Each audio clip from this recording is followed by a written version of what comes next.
ओम सभी को नमस्ते। मंत्रोच्चारण। ओम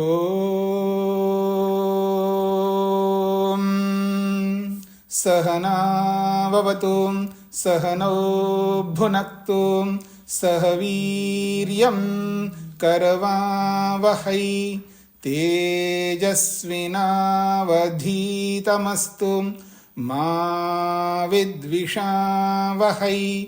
ओम शांति शांति शांति।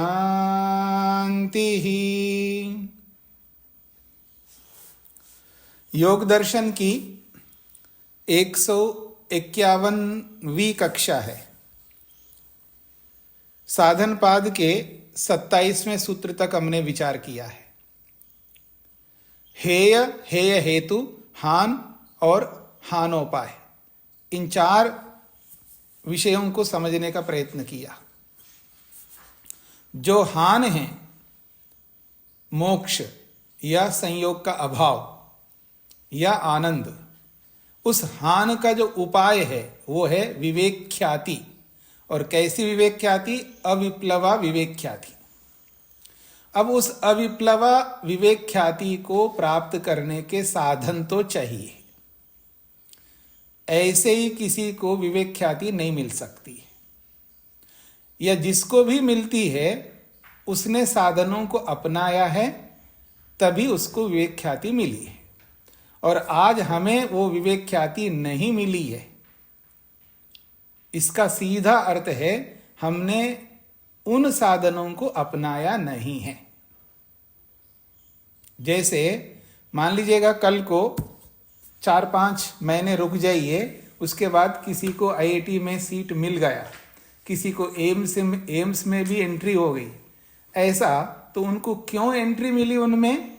तो उन्होंने उसकी एंट्री के लिए जिन साधनों को अपनाया है, तब जाकर के उनको एंट्री मिली है।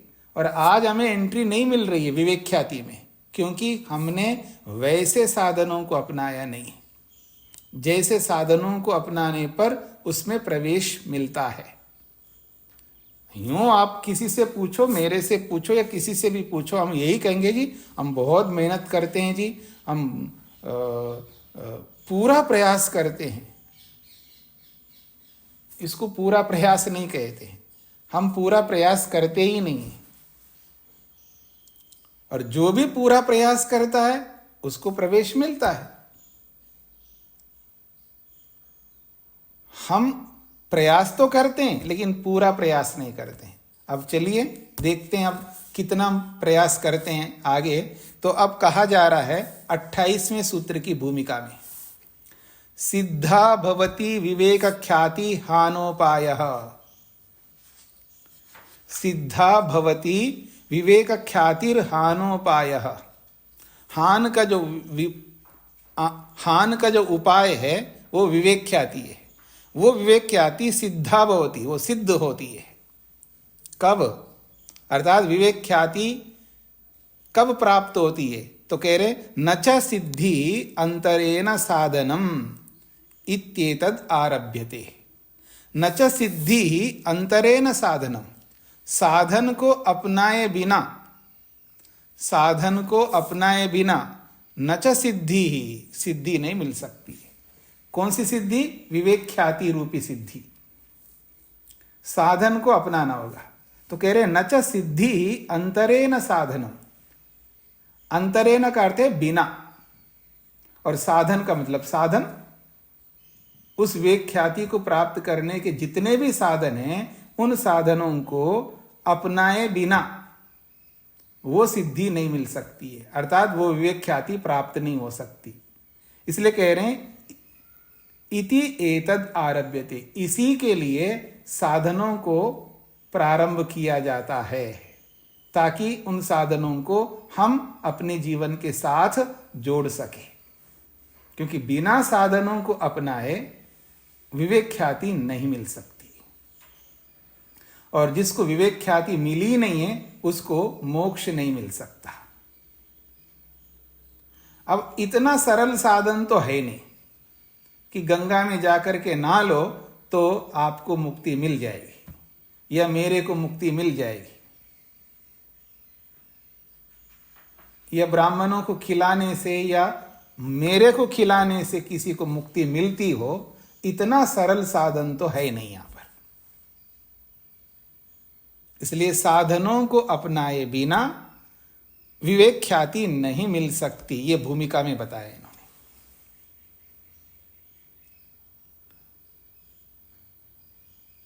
तो कैसे साधनों को अपनाना होगा, अब इसके आगे प्रारंभ होगा। सूत्र कहता है योगांगानुष्ठानात् अशुद्धि क्षये ज्ञान दीप्ति ही आविवेक ख्याते है। बहुत बड़ी बात कही जा रही है, बहुत ही बड़ी बात कही जा रही है। कहते हैं योगांगानुष्ठानात्, योगांग अनुष्ठानात् अशुद्धि क्षये ज्ञान दीप्ति ही आविवेक ख्याते है। आविवेक ख्याति का मतलब जब तक विवेक ख्याति नहीं मिलती तब तक आविवेक ख्याते है। ये जो आ जुड़ता है ना किसी शब्द के साथ में, आ, हम इसको कहते हैं दीर्घ आकार, आप कहते हैं बड़ा आकार, छोटी इकार, बड़ी इकार। आप छोटी बड़ी का बात करते हैं, हम कहते हैं दीर्घ और अरस्व की बात करते हैं। तो दीर्घ आकार जब जुड़ता है ना, आ विवेक ख्याते, तो ये आकार तो होता है तक, ये तक को बताने वाला है। और विवेक ख्याते, विवेक ख्याति मिलने तक, जब तक ये विवेक ख्याति नहीं मिलती। कौन सी विवेक ख्याति? अविप्लवा विवेक ख्याति। तो अविवेक ख्याति का अर्थ है अविप्लवा विवेक ख्याति जब तक नहीं मिलती तब तक ज्ञान दीप्ति, ज्ञान की दीप्ति, ज्ञान का प्रकाश बढ़ती जाती है, बढ़ती जाती है, अर्थात ज्ञान बढ़ता जाता है। क्या करने से? अशुद्धि क्षये, अशुद्धि के हट जाने पर। युधिष्ठिर जी बताएंगे अशुद्धि कौन सी अशुद्धि है जी? कौन सी अशुद्धि का क्षय होना है जी? मन की अशुद्धि।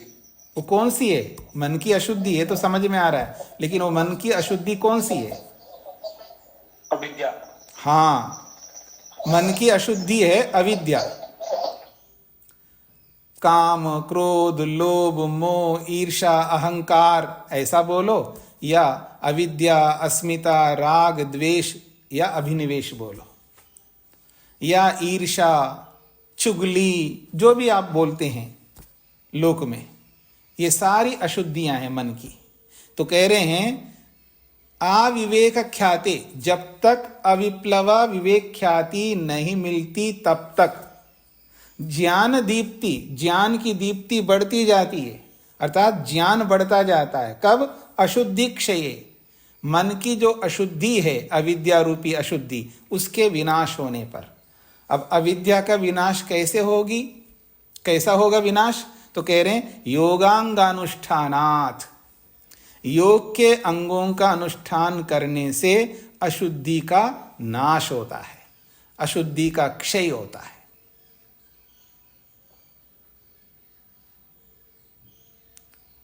अब थोड़ा मेरी ओर देखिएगा, ये जो मूर्खत्व है, मूर्खता है, अज्ञानता है, ये अज्ञानता हटती तब है जब हम सत्य बोलते हैं।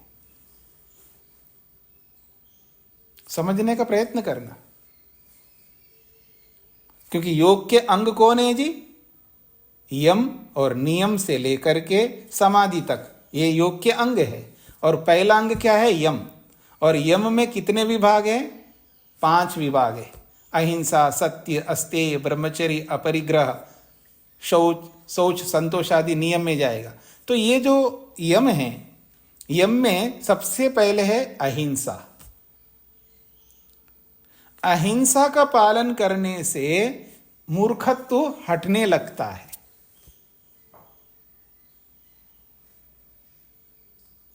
और अहिंसा और हिंसा, हिंसा का क्या मतलब होता है? किसी को मारने से ही हिंसा नहीं होती है, बिना मारे भी हिंसा होती है। ये सब आप आगे समझाएंगे। सत्य बोलने से मूर्खता अटती है। आज हमारे अंदर आकंठ भरा हुआ है, अज्ञान या मूर्खता भरी हुई है। इसका सीधा अर्थ है सत्य नहीं बोलते हम। हाँ, माताएं, बहनें, महापुरुष लोग, आप सब समझने का प्रयत्न करना कि ये जो हमारा जीवन है कितना झूठ से भरा हुआ है, पूछो मत। कितनी हिंसा से जीवन भरा हुआ है, पूछो मत। कितनी चोरियों से भरा हुआ जीवन है, पूछो मत। और तो और कितना व्यभिचार से भरा हुआ हमारा जीवन है, पूछो मत। और कितने परिग्रह से भरा हुआ है, बस इसकी तो कथा ही अलग है। इतना परिग्रह हम करते हैं, इतना व्यभिचार हम करते हैं। आपको बड़ा अच्छा अजीब सा लगेगा हमारा कथन, लेकिन कोई अचंभा नहीं लगेगा। थोड़ा वेट करना पड़ेगा। ये सारी बातों को समझने के लिए थोड़ा सा आपको कुछ सूत्रों तक पढ़ने तक वेट करना पड़ेगा, धैर्य रखना पड़ेगा। मैं कोई अतिशयोक्ति नहीं कर रहा हूं, ये समझ में आएगा आपको धीरे धीरे। कुछ यही प्रसंग चलेगा आज का मतलब आगे के सूत्रों में। ये समझने का प्रयत्न करना कि इतना परिग्रह करते हैं, इतना परिग्रह करते हैं, इसने रोका है हमारी मूर्खता को। परिग्रह नहीं, चोरियां, इतनी चोरियां हम करते हैं, इन चोरियों ने रोका है हमारे इस मूर्खता को। पूछो मत कितना व्यभिचार करते हम लोग। मेरा यह अभिप्राय नहीं है कि आप शरीर से व्यभिचार करते हैं, जो करता होगा उसके अलग बात है, लेकिन शरीर से ना करते हुए भी पता नहीं कितना व्यभिचार कर डालते हैं हम लोग। तो परिग्रह असीम कर रहे हैं, कोई उसमें सीमा ही नहीं है परिग्रह का। और चोरियां भी पता नहीं कितने प्रकार, व्यभिचार, असत्य, और ये हिंसा। हिंसा का तो बस कहो मत, पग पग पर हिंसा कर डालते हैं। ये पकड़ में नहीं आता है हमको, ये सब समझना है। तो यही कहना चाह रहे हैं, योगांगानुष्ठानात्, योग के अंगों का अनुष्ठान करने से, अर्थात योग के अंगों को जीवन में उतार लेने से अशुद्धि क्षय, अशुद्धि का नाश होता है।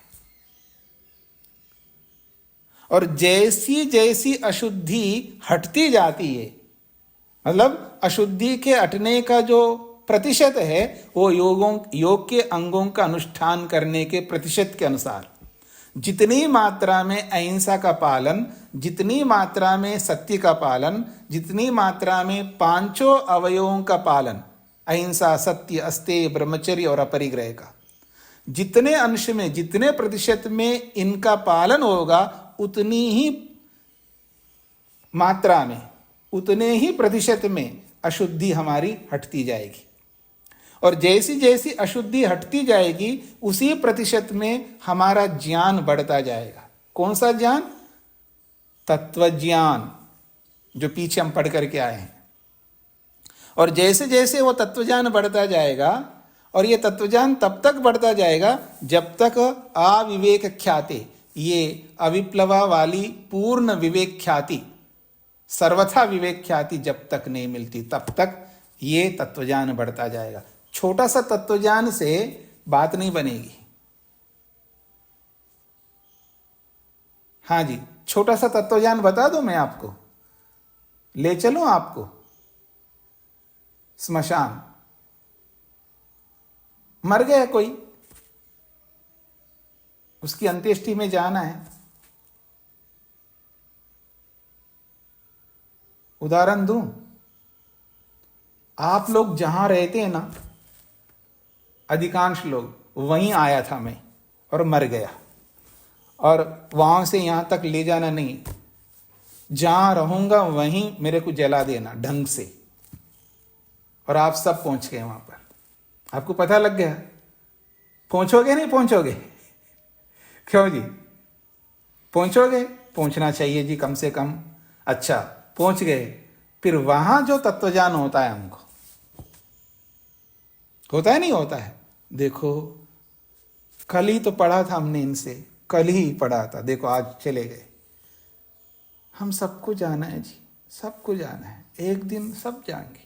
ये जो तत्वज्ञान हो रहा है ना, तत्वज्ञान है ये सारा, याद रखना। पर ये तत्वज्ञान जो है ये थोड़ा सा तत्वज्ञान है। यही तत्वज्ञान श्मशान से बाहर निकलते हुए घर तक पहुंचने तक घर में भी वही चलता रहना चाहिए, और जब तक जिएंगे तब तक चलता रहना चाहिए। तब उसको कहते हैं सर्वथा विवेक ख्याति, वो अविप्लवा विवेक ख्याति है। और ऐसा जब तक नहीं होगा तब तक ये ज्ञान हमारा थोड़ा थोड़ा बढ़ता जाएगा। एक बार स्मशान में पता लग गया, एक बार धर्म का उपदेश सुना है तो वहां पर भी पता लगता है। कभी कभी मैं उपदेश देता हूं ना आप लोगों को, तब आपको जरूर पता लगता होगा, हाँ बात तो सही कह रहे हैं, थोड़ी देर के लिए। और उपदेश को समाप्त किया, बुक बंद कर दिया, इसको ऑफ कर दिया, फिर देखना वो तत्वज्ञान नहीं रहेगा। तो ये थोड़ा थोड़ा तत्वज्ञान तो हो रहा है, सबको होता है, किसको नहीं होता है? आखिर हम मनुष्य हैं, हमको नहीं होगा तो किसको होगा? सभी मनुष्यों को होता है वो थोड़ा थोड़ा। लेकिन उस थोड़े थोड़े तत्वज्ञान को हम संजोए नहीं रख पाते, उसको बना के नहीं रख पाते, उसको भुला के रखते हैं, उसको स्मृति पटल में स्टोर नहीं करते हैं। लगता है आपका जो डाटा कार्ड जो है ना बहुत भरा हुआ है, लगता है, थोड़ा खाली करो। आप अपने डाटा कार्ड को थोड़ा खाली करो, खाली करोगे तो आएगा ना उसमें, तो थोड़ा खाली कर दो आप। कभी कभी समय मिलता है ना, उसको डिलीट करते जाना। व्यर्थ के जो फाइल बने हुए हैं ना आपके मन में, उसको डिलीट करते जाइए, ताकि उसमें स्पेस बनेगा, फिर जाके अच्छी बातों को उसमें भर सके आप।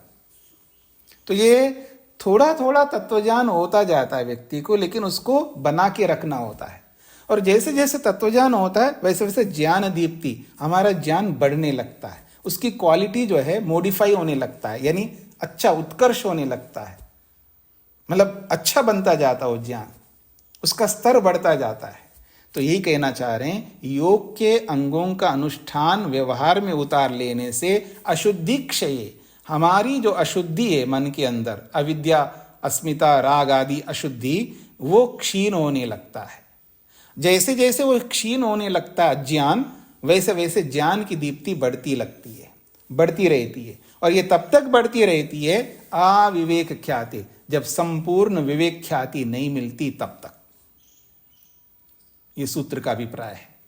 तो सूत्रार्थ है, योग के अंगों का अनुष्ठान कर लेने से अशुद्धि क्षय, अशुद्धि का नाश हो जाने पर ज्ञान दीप्ति, ज्ञान की दीप्ति, ज्ञान का प्रकाश बढ़ता है। और ये तब तक बढ़ता है अविवेक ख्याति, जब तक विवेक ख्याति नहीं मिलती तब तक। ये सूत्रार्थ है। आइए आगे बढ़ते हैं। कहते हैं योगांगानी अष्टौ, योगांगानी अष्टौ अभिधायिष्यमानानि। भाष्यकार कहते हैं योगांगानी, योग के जो अंग हैं, अंगम अंगे अंगानी, ये नपुंसक लिंग का है। तो योगांगानी अष्टौ, ये संधि विच्छेद करके बोल रहा हूं मैं, योगांगानी अष्टौ अभिधायिष्यमानानि। अभिधायिष्यमानानि जो है ये भविष्य के लिए कह रहा है, कहेंगे, अभी कहा नहीं है। योग के अंग 8 कौन से हैं बताया क्या यहाँ? अब तक नहीं बताए ना, आगे बताएंगे। तो अभिधायिष्यमानानि का मतलब है आगे कहे जाएंगे।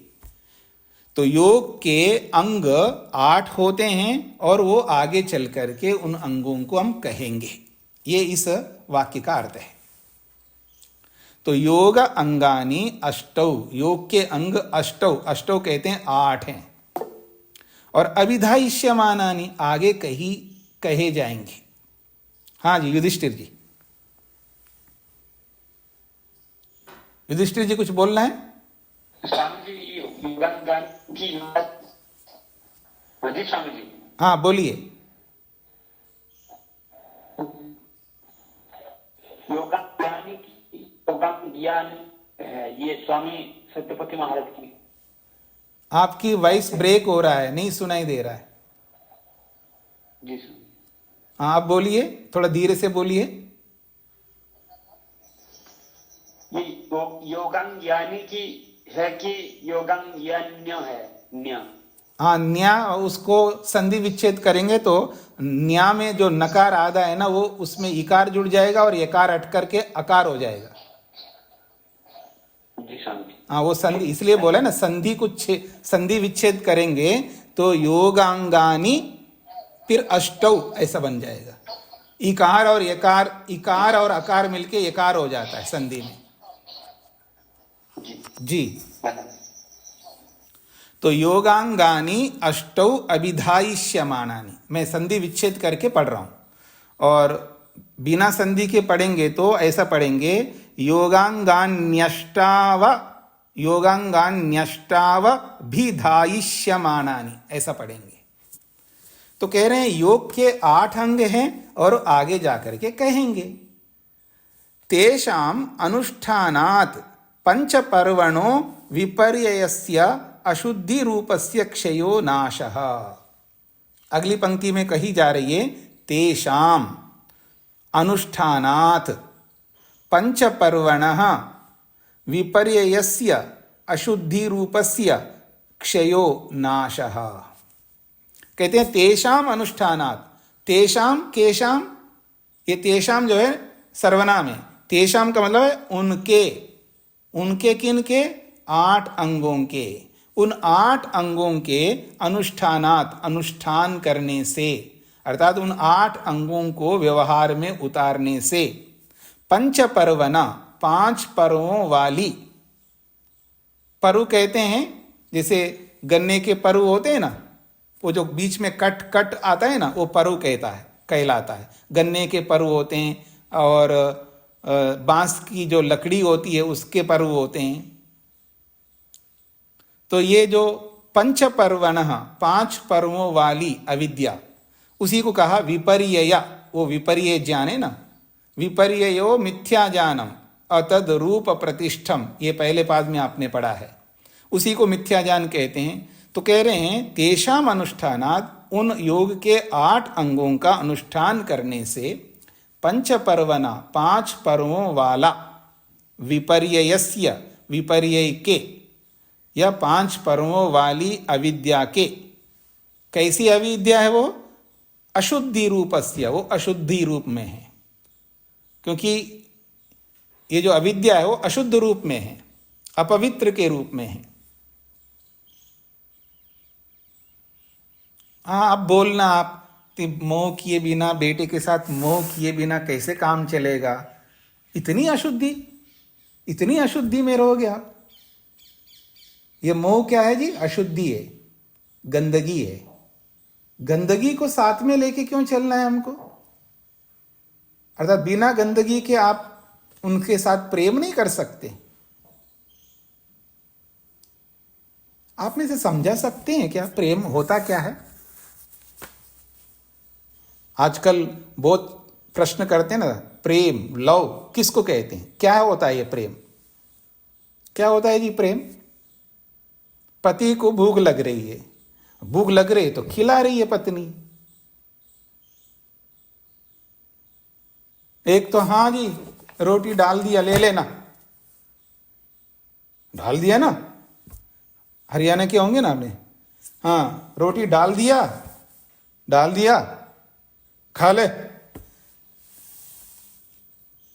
और एक है कि हाँ जी, हाँ आपकी रोटी लग गई है, लग गई हो या रख दी है, जो भी बोल सकते आप, रोटी रख दी है जी, आइए खाइए, गरम गरम खाइए ना, सर्दी है।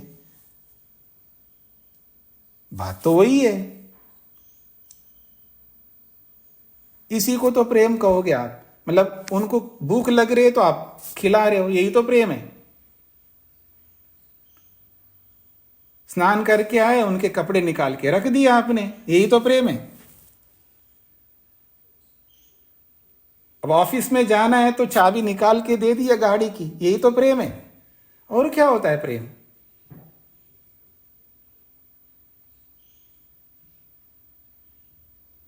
क्रिया तो वही करनी है, बस बिना मोह के करना है। पति में मोह न रखते हुए सब काम करना है।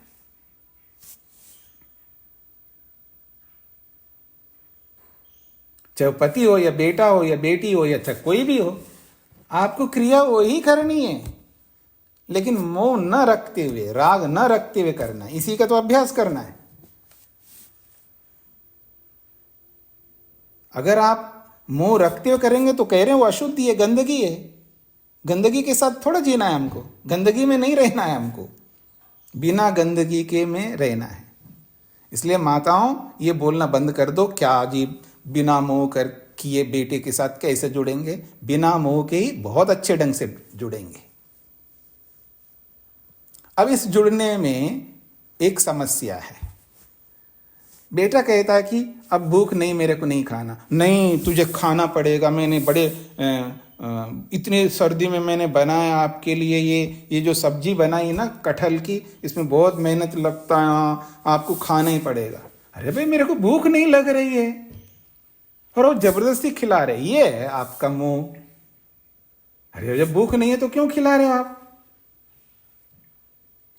भूख लगेगी अपने आप पूछेगा वो।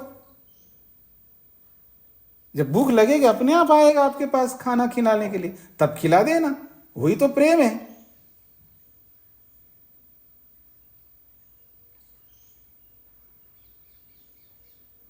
पत्नी कह रहे बिल्कुल, बस एक ही रोटी, बस। नहीं नहीं नहीं, हो गया, भर गए पे। नहीं नहीं नहीं, बस बिल्कुल, बस एक ही रोटी। अरे यही तो मोह है। जब उसको नहीं चाहिए आप जबरदस्ती क्यों खिला रहे हो? समझ रहे हो मोह में और प्रेम में क्या अंतर होता है? उसने कहा कि बस हो गया, तो आप भी ठीक है जी। अगर वो बिना बस के ही बस कह रहा है तो उसकी गलती है, पति की। आपकी क्या गलती है?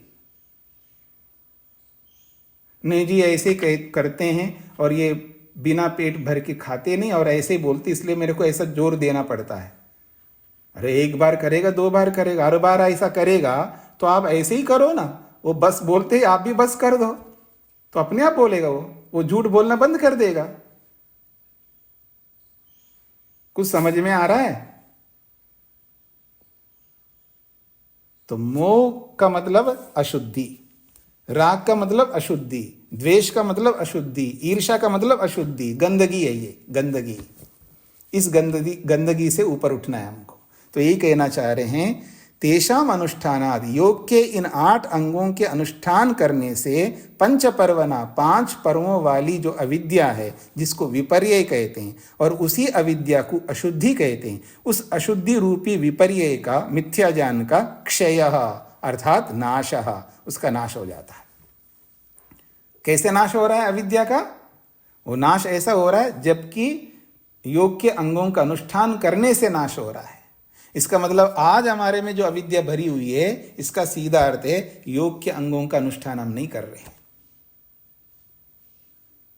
नहीं कर रहे का मतलब मेरा यह अभिप्राय नहीं है कि आप 1% भी नहीं कर रहे हैं। जैसा हम कर रहे हैं उतने से काम नहीं चलेगा। मतलब जैसे पुरुषार्थ से हम कर रहे हैं, इस पुरुषार्थ से नहीं चलेगा काम। आपका कोई बच्चा है जी जो अभी 12th में पढ़ रहा हो, अगले महीने के एंड में एग्जाम आने वाले, लेकिन वो पढ़ता हुआ दिख नहीं रहा है, पढ़ता हुआ नहीं दिख रहा है। कभी कभी दिख रहा है पढ़ता हुआ, वैसे अक्सर नहीं दिख रहा है पढ़ता हुआ, लेकिन कभी कभी पढ़ता हुआ दिख रहा है। अब वो रैंक लाएगा,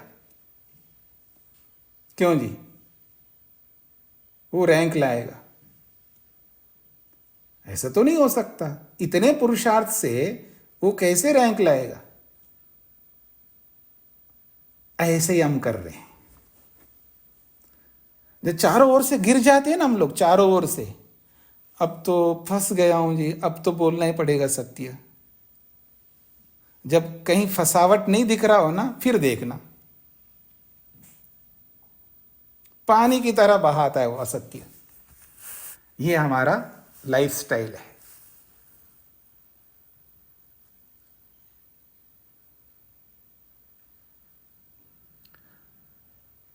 चलिए आगे अब और समझने का प्रयत्न करते हैं जब वो प्रसंग आएगा।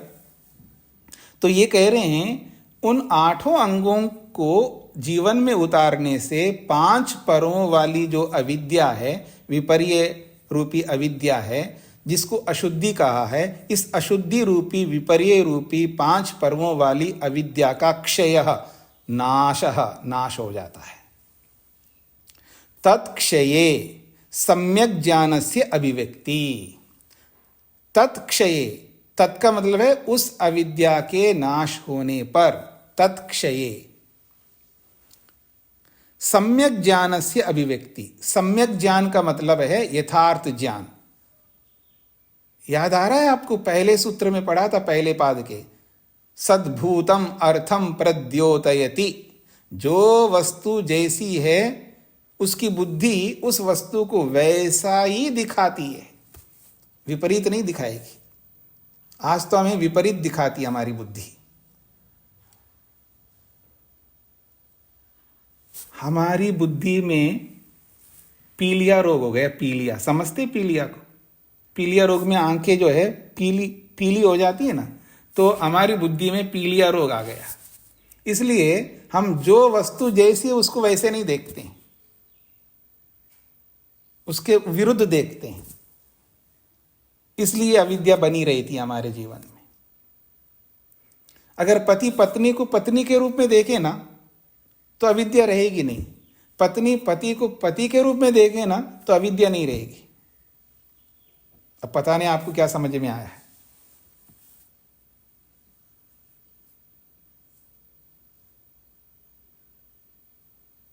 इसको समझने के लिए थोड़ा सा वक्त चाहिए आप लोगों को।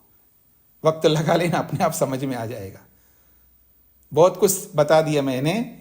पति को देख करके पति को पति के रूप में देखना है, पत्नी को पत्नी के रूप में देखना है, पुत्र को पुत्र के रूप में देखना है।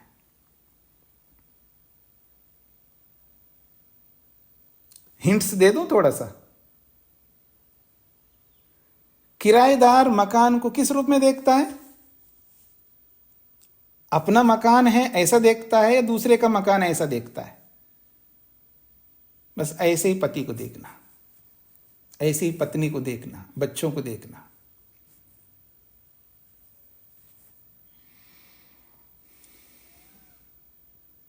अभी भी समझ में नहीं आया होगा कुछ लोगों को, आएगा धीरे धीरे।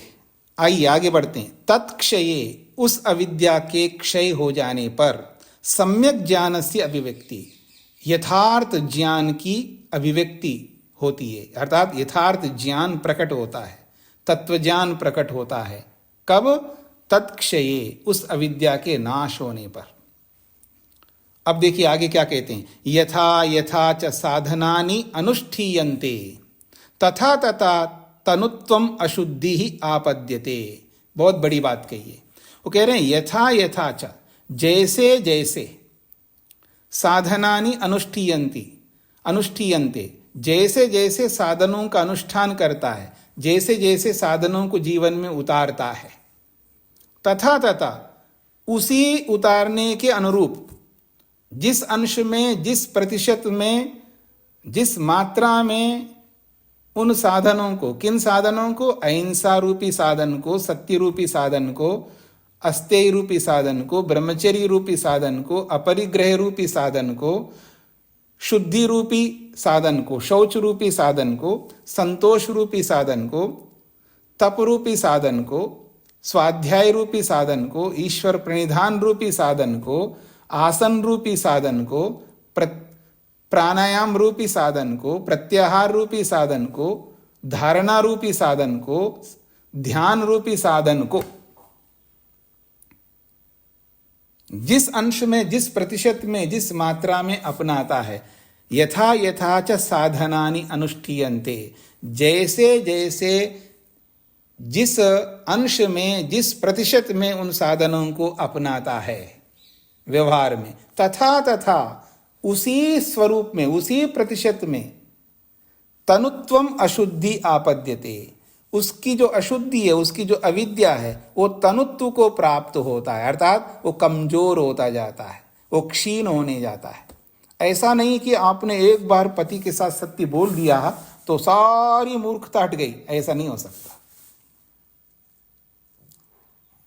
एक ही बात पर तो आपने सत्य बोला है, वो भी तब बोला है जब चारों ओर से घिर गए हो आप, अब तो बोलना ही पड़ेगा जी सत्य, तब आपने बोल दिया पति के सामने सत्य। बस उतने अंश में आपकी अशुद्धि हटेगी, ये इसका अभिप्राय है। तो एक बात पर हुई ना, और सुबह से रात तक कितनी बातें करती है पत्नी, हे भगवान,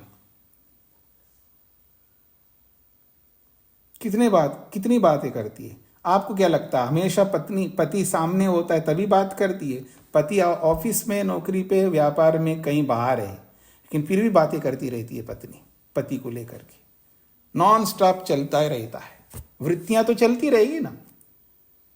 देखो बोला था इतने बजे आने का, लेकिन अभी तक आए नहीं, देखो ये रोज का काम है इनका। ठीक है जी, हाँ, ये एक विषय को लेकर के बोला, ऐसे पता नहीं कितने विषय होंगे हमारे मन के अंदर, लगातार नॉन स्टॉप चलते रहते हैं, रुकते ही नहीं, हम रुकते ही नहीं है। वृत्तियों को कैसे रोक पाएंगे हम लोग? नियंत्रण तो है ही नहीं है, बस बोलते जाते हैं, बोलते ही जाते हैं। जब सामने नहीं है तो मन में बोलते जाते हैं, और सामने है तो वाणी से बोलते जाते हैं, और अवसर आए तो शरीर से भी बोलते हैं। शरीर से बोलना समझते हैं ना आप ना समझे तो और कौन समझेंगे। शरीर से भी बोलते हैं आप।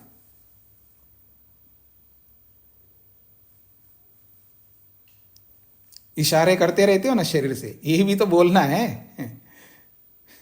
शरीर से भी बोलते रहते, मतलब सिर से, आंखों से, हाथों से, उंगलियों से, कोहनियों से।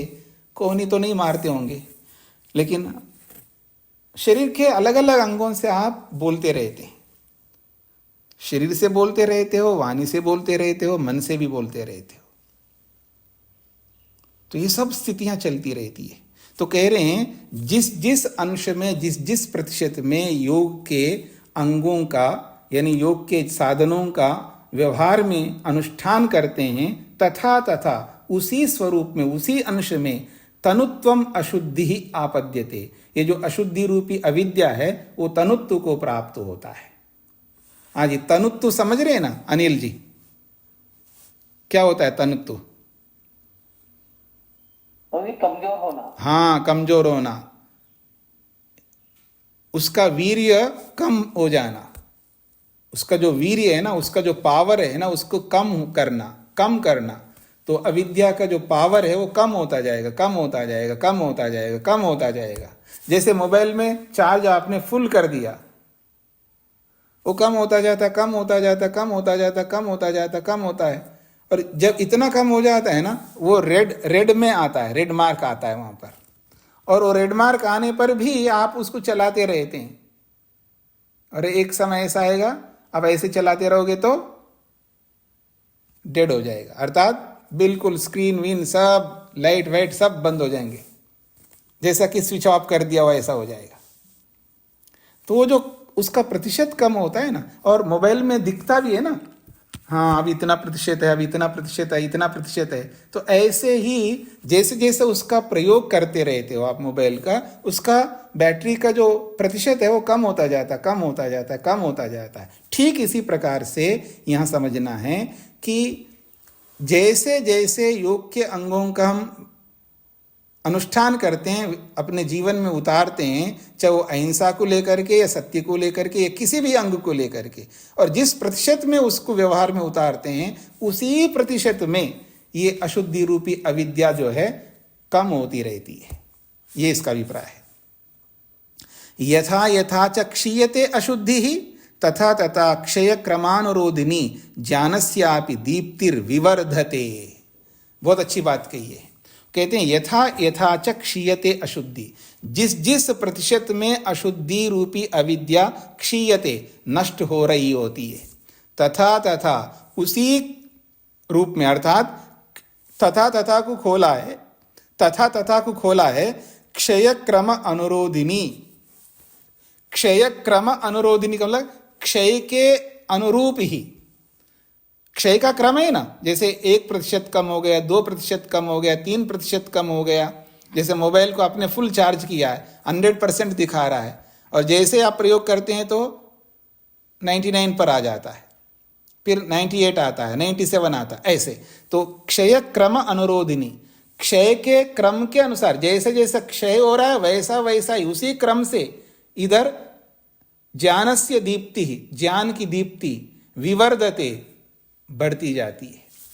उधर 1% अशुद्धि कम हो गई तो इधर 1% ज्ञान की दीप्ति बढ़ गई। उधर 5% क्षय हो गया तो इधर 5% ज्ञान की दीप्ति बढ़ेगी, ऐसा। तो यह है क्षय क्रमानुरोधिनी। क्षय के क्रम के अनुसार जिस क्रम से क्षय हो रहा है उसी क्रम से ज्ञान की दीप्ति विवर्धते, बढ़ती है। ये इसका अभिप्राय है। सबको स्पष्ट हो रहा है जी? सरल है आज पाठ, बहुत सरल है ना आज का पाठ, लेकिन मेरे को बहुत कठिन लगता है।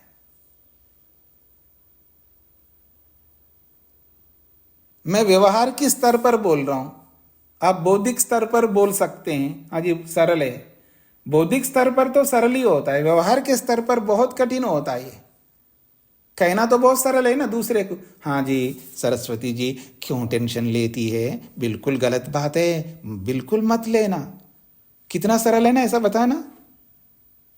लेकिन सरस्वती जी से पूछो जो टेंशन लेती है बेटे के बारे में।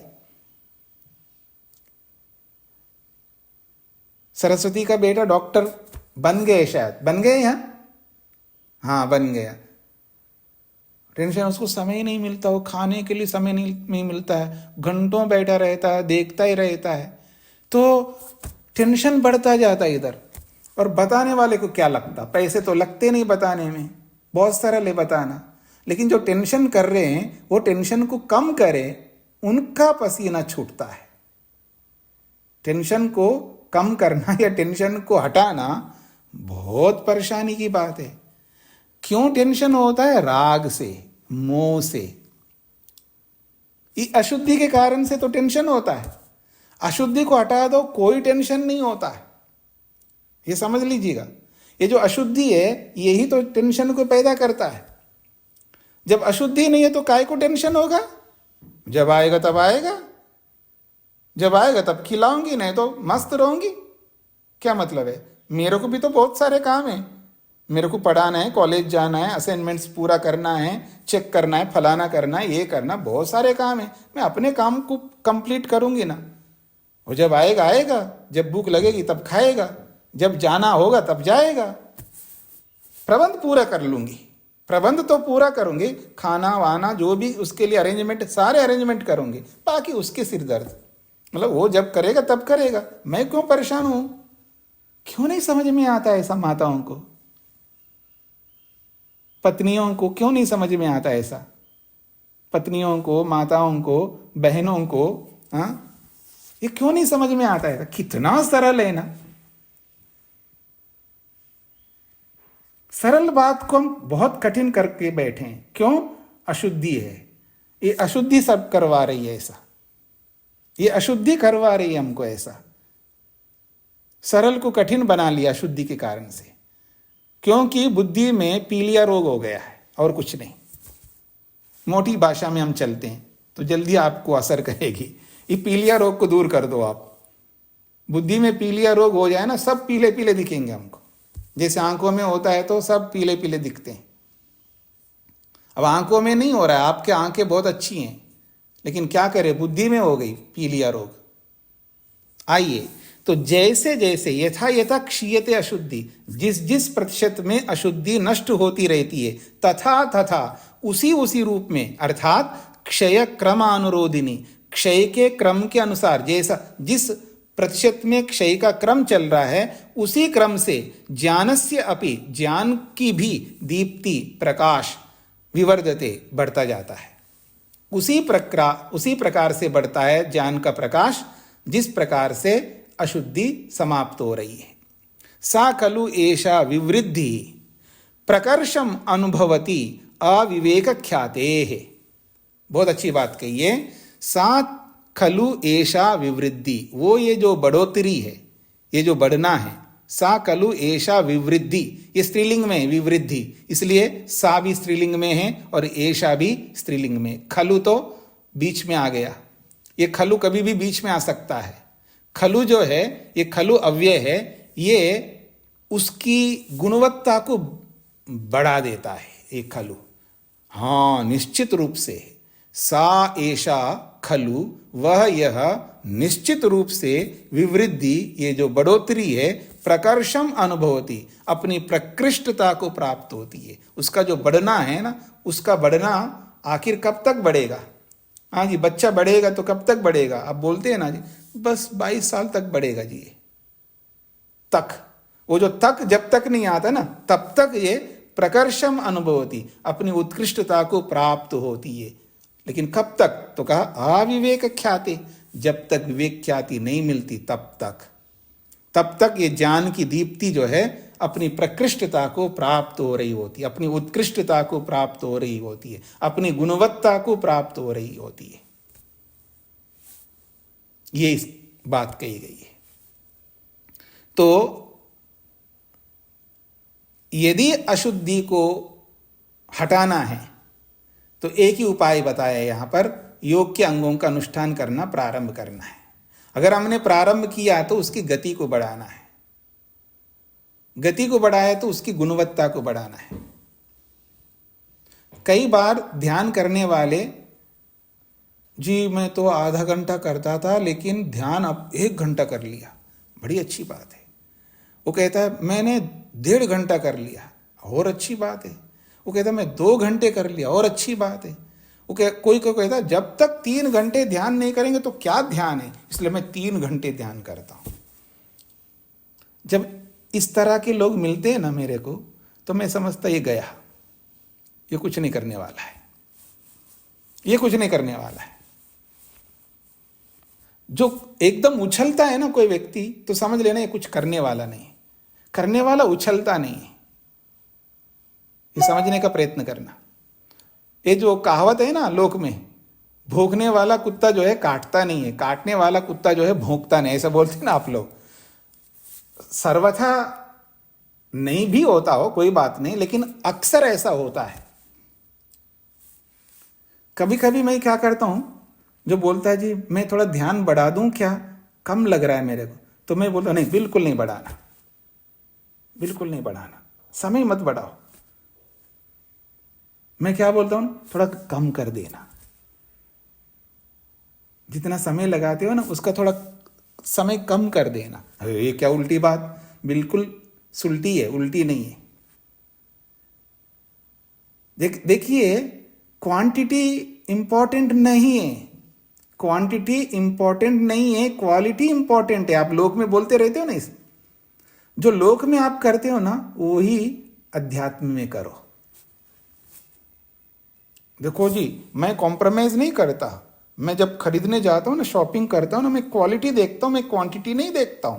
कितना गर्व से कहता है ना व्यक्ति, वही गर्व अध्यात्म में लगाइए। वहां क्वालिटी को मेंटेन करिए, क्वांटिटी को मेंटेन मत करो। उसकी गुणवत्ता चाहिए हमको, ध्यान की गुणवत्ता। आप 3 घंटे बैठो और मेहनत कर रहे हो 5 मिनट का, समझ रहे हो आप? 3 घंटे बैठ करके मेहनत 5 मिनट का कर रहे हो, क्यों ना आप 5 मिनट लगाओ ना। किसको दिखाना है आपको, मेरे को या दुनिया को? किसको दिखा रहे हैं 3 घंटे बैठ करके, 1 घंटा बैठ करके? भगवान को दिखाना है तो भगवान के लिए आप कम समय लगाओ, लेकिन उसकी क्वालिटी इतना उत्कृष्ट बनाओ, वो 5 मिनट में एक भी वृत्ति नहीं आए, एक भी विचार नहीं आए। ये है क्वालिटी। ऐसा मेंटेन करो ना। कुछ समझ में आ रहा है जी आप लोगों को? इस तरह हमको जीना सीखना है। ये योग ऐसा ही सिखाता है। योग ऊपर ऊपर से नहीं सिखाता ऊपर ऊपर से जियो, नहीं, ऊपर ऊपर से नहीं, अंदर से जियो, यथार्थता में रहो। अगर कोई कहे कि अच्छा ये बाबा जी इतना कम टाइम लगाता था ध्यान में, हाँ जी मैं क्या करूं, मेरे को इतना ही समय मिलता है, मैं क्या कहूंगा?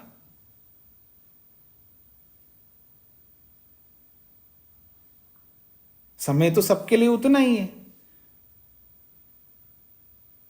मेरे को बहुत काम करने हैं। आप ये बताइए काम किसके लिए करते हैं हम? हमारे कर्म अच्छे बने। और उपासना किसके लिए करते हैं?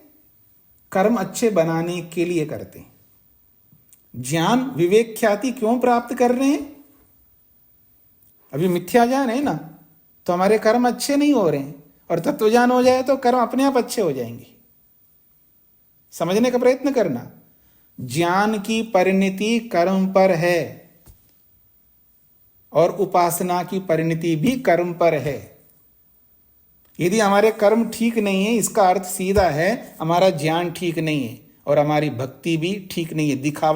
दिखावा वाली भक्ति हो रही है। दुनिया को दिखाने के लिए मैं पूजा पाठ करता हूं, ध्यान करता हूं, दुनिया को दिखाने के लिए नहीं। अपने आप को दिखाओ या भगवान को दिखाओ, तो समय मुख्य नहीं है, कितना बैठते हैं। जितना भी बैठे हैं वो पूरी ईमानदारी से ईश्वर के साथ बैठना है, ईश्वर के अलावा और कोई बीच में आए नहीं। ऐसी क्वालिटी बनाइए तो वो बहुत ज्यादा होगा। जो आजकल बच्चे लोग एमबीए करते हैं ना, इंजीनियर बन के भी एमबीए करते हैं और भी बन के एमबीए बन, आजकल तो डॉक्टर बन के भी एमबीए करते हैं। क्या समझते हैं आप? तो एमबीए का एक पार्ट है कम टाइम में अधिक आउटपुट निकलना चाहिए, कम समय में अधिक उपलब्धि मिलनी चाहिए। तो इसलिए हमें यह समझना है कि समय कितना लग रहा है ये मुख्य नहीं है, इंपॉर्टेंट नहीं है, उपलब्धि कितनी मिल रही है इंपॉर्टेंट है। तो इसलिए हमारी क्वालिटी बहुत उत्कृष्ट होनी चाहिए और हमारी क्वांटिटी निकृष्ट होनी चाहिए। ये समझने का प्रयत्न करना। ये प्रारंभिक लोगों की बात कर रहा हूं मैं। प्रारंभिक व्यक्ति के लिए क्वांटिटी बहुत कम हो चलेगा, लेकिन क्वालिटी ए क्लास की होनी चाहिए। तो आइए, यथा यथा च क्षीयते अशुद्धि तथा तथा क्षय क्रमानुरोधिनी ज्ञानस्य अपि दीप्ति विवर्धते सा खलु एषा विवृद्धि। वह ये जो बढ़ोतरी है, प्रकर्षम अनुभवती, प्रकृष्टता को प्राप्त होती है। और तब तक अविवेख्याते, जब तक विवेक ख्याति नहीं मिलती। इसी को खोला है आगुण पुरुष स्वरूप विज्ञानाद इत्यर्था। ये बहुत बड़ी बात कही है। अविवेक ख्याति को खोला है, कहते हैं आगुण पुरुष स्वरूप विज्ञानाद। आ को अलग करते हैं तो गुण पुरुष स्वरूप विज्ञानात। तो गुणों के स्वरूप जान सके और पुरुष के स्वरूप जान सके। जब तक गुण और पुरुषों के स्वरूप को नहीं जानते तब तक, आ का मतलब है तक, गुणों का स्वरूप और पुरुष का स्वरूप, गुण स्वरूप विज्ञानात पुरुष स्वरूप विज्ञानात। गुणों के स्वरूप को जान लेने तक और पुरुष के स्वरूप को जान लेने तक हमें यम नियम आदि योग के 8 अंगों का पालन करना है। इन अंगों का पालन तब तक करना है जब तक हमको गुणों का स्वरूप का यथार्थ बोध नहीं होता। ये योग के अंगों का अनुष्ठान तब तक करना है जब तक अपने स्वरूप का बोध नहीं होता। ये इसका अभिप्राय है। जब दोनों का स्वरूप का बोध हो जाएगा तो फिर ठीक है, हो गया हमारा अनुष्ठान, जो करना था सो कर लिया है, ये बात आएगी। और आगे इसको समझने का प्रयत्न करेंगे। अभी किसी को कोई प्रश्न पूछना हो तो पूछ सकते हैं आज के इस पाठ में।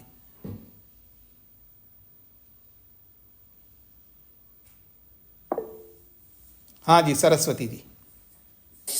नमस्ते स्वामी जी। जी स्वामी जी, इधर एक गुणों का स्वरूप मतलब क्या समझ लेना है? आप ही बताओ गुण किसको कहते हैं यहां पर?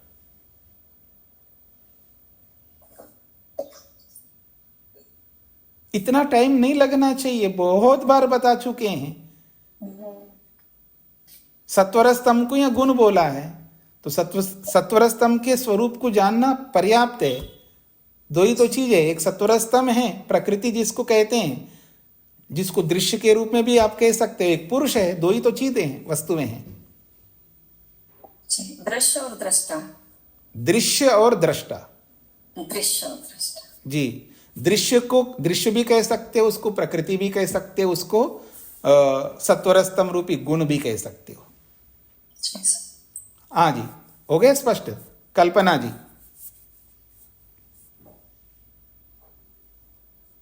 ओम स्वामी जी। जी। ये पंचक्लेश क्या है स्वामी जी? हाँ जी, पंचक्लेश, पांच क्लेश।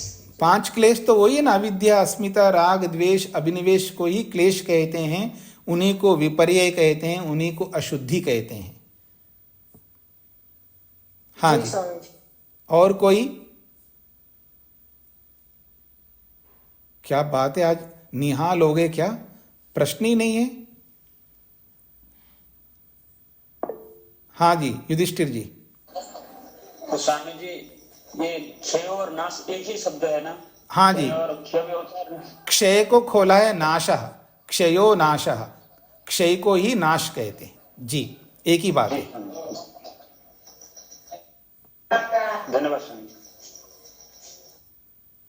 हाँ जी, और किसी को कोई बात पूछनी है? हाँ जी, नरेंद्र जी। स्वामी जी ओम। जी। स्वामी जी, जैसे आप बता रहे थे कि ये मुक्ति अवस्था में शरीर के रहते हुए ही मन का कार्य रुक जाता है और साधक ये जान लेता है कि मेरा मोक्ष होना निश्चित हो गया, तो मन का कार्य रुक जाता है। मन के द्वारा ही तो ये अनुभव करता है कि मेरा ये कार्य रुक गया है, तब तक तो मन का कार्य रहता ही है स्वामी जी। नहीं, वो आत्मा का काम शुरू, जब ईश्वर का दर्शन होता है ना असंप्रज्ञात समाधि में जी, तो असंप्रज्ञात समाधि का अनुभव कैसे कर रहा है जीवात्मा? मन के माध्यम से अनुभव नहीं कर रहा है, स्वयं अनुभव कर रहा है। तो ऐसे स्वयं ही वो जान लेता है, मन के बिना ही। मन का कार्य तो समाप्त हो, वो निरुद्ध हुआ है। मन तो निरुद्ध अवस्था में है ना। निरुद्ध अवस्था का मतलब ही मन का रुक जाना। मन के रुकने के बाद ही ईश्वर का दर्शन प्रारंभ होता है। जी स्वामी, धन्यवाद। हाँ जी, शैलेश जी। जी स्वामी जी नमस्ते जी। ये विपर्य है ना स्वामी जी, तो ये तो एक वृत्ति भी है। हाँ, तो विपर्य वृत्ति है, अविद्या भी वृत्ति है, अशुद्धि भी वृत्ति है। तो विपर्य में सबको ग्रहण कर लेंगे। और आप बताओ किसको ग्रहण नहीं कर सकते? वहां पर अविद्या, अस्मिता, राग, द्वेष, अभिनिवेश है, और प्रमाण भी जो है प्रमाण विपर्य गिनाया है ना स्वामी जी। तो थोड़ी सी भ्रांति, मुझे थोड़ा सा मतलब संशय है इसमें कि नहीं, आपको विपर्य को गिन लेंगे तो आपको संशय इसलिए हो रहा है, आपने पहले पाद को सुना है जी, और जो 5 वृत्तियों को सुना है वहां पर। जी और 5 वृत्तियों में प्रमाण वृत्ति भी है। जी तो प्रमाण वृत्ति जो है वो जब दुखदाई बनती है तो मिथ्या ज्ञान के रूप में प्रस्तुत होती है, और जब सुखदाई बनती है तो तत्वज्ञान के रूप में प्रस्तुत होती है। पढ़ा नहीं है पीछे एक सूत्र आया था ना, क्लिष्टा क्लिष्टा, क्लिष्टा क्लिष्टा कहा ना, विपर्ययो मिथ्या ज्ञानम अतदरूप प्रतिष्ठम, ये तो मिथ्या ज्ञान की परिभाषा है। और वृत्तयः पंचतयः, वृत्तयः पंचतयः क्लिष्टा क्लिष्टा, वृत्तियां 5 प्रकार की है, और 5 प्रकार की वृत्तियों में प्रमाण वृत्ति भी है। तो प्रमाण वृत्ति भी क्लिष्ट भी होती है और अक्लिष्ट भी होती है। तो संशय किस बात को का हो रहा है आपको?